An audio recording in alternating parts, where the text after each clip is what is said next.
30 seconds. She's come out.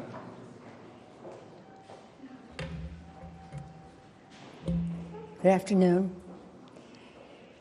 Last Tuesday, we observed the anniversary of the adoption of the Constitution on September 17th.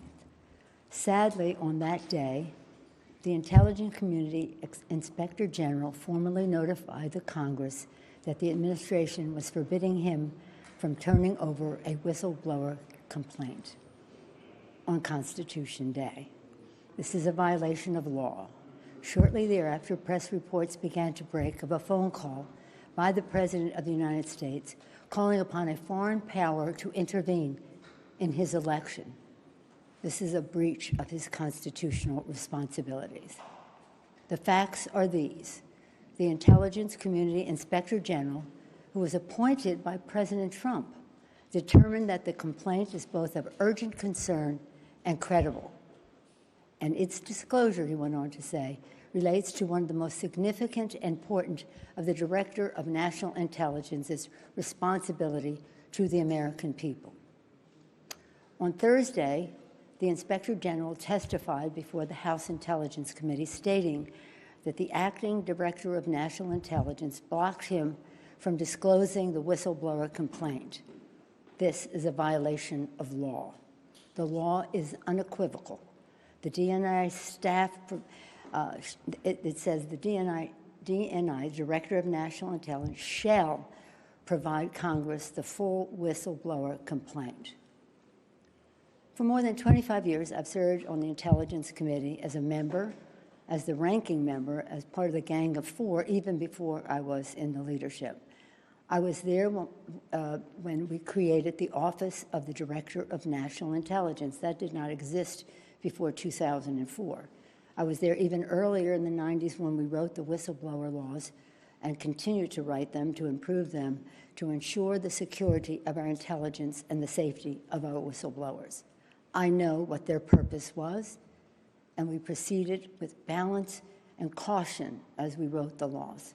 I can say with authority the Trump administration's actions undermine both our national security and our intelligence and our protections of the whistleblowers, more than both. This Thursday, the acting DNI will appear before the House Intelligence Committee. At that time, he must turn over the whistleblower's full complaint to the committee. He will have to choose whether to break the law or honor his responsibility to the Constitution. On the final day of the Constitutional Convention in 1787, when our Constitution was adopted, Americans gathered on the steps of Independence Hall to await the news of the government our founders had crafted. They asked Benjamin Franklin, "What do we have, a republic or a monarchy?" Franklin replied, "A republic if you can keep it." Our responsibility is to keep it. Our republic endures because of the wisdom of our Constitution, enshrined in three co-equal branches of government, serving as checks and balances on each other. The actions taken to date by the President have seriously violated the Constitution, especially when the President says, Article 2 says I can do whatever I want.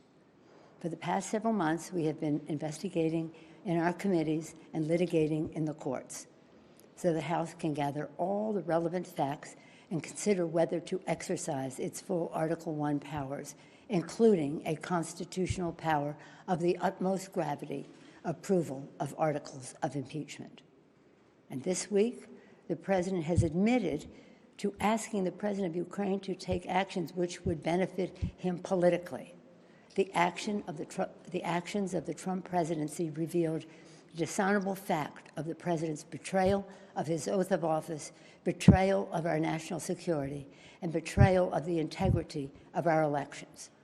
Therefore, today, I'm announcing the House of Representatives moving forward with an official impeachment inquiry. I'm directing our 6 committees to proceed with their investigations under that umbrella of impeachment inquiry. The President must be held accountable. No one is above the law. Getting back to our founders, in the darkest days of the American Revolution, Thomas Paine wrote, The times have found us. The times found them to fight for and establish our democracy. The times have found us today, not to place ourselves in the same category of greatness as our founders, but to place us in the urgency of protecting and defending our Constitution from all enemies, foreign and domestic. In the words of Ben Franklin, to keep our republic. I thank our chairman, Chairman Nadler, Chairman Nadler of Judiciary, Chairman Schiff of Intelligence, Chairman Engel of Foreign Affairs, Chairman Cummings of Oversight, and Chairman Cummings I've been in touch with constantly. He's a master of so much, but including inspectors general and whistleblowers. Congresswoman Richie Neal of the Ways and Means Committee, Congresswoman Maxine Waters of the Foreign Financial Services Committee. And I commend all of our members, our colleagues, for their thoughtful approach to all of this, for their careful statements. God bless them, and God bless America. Thank you all. Madam Speaker, never before has the President been convicted by the Senate. What does this accomplish if the Senate doesn't convict?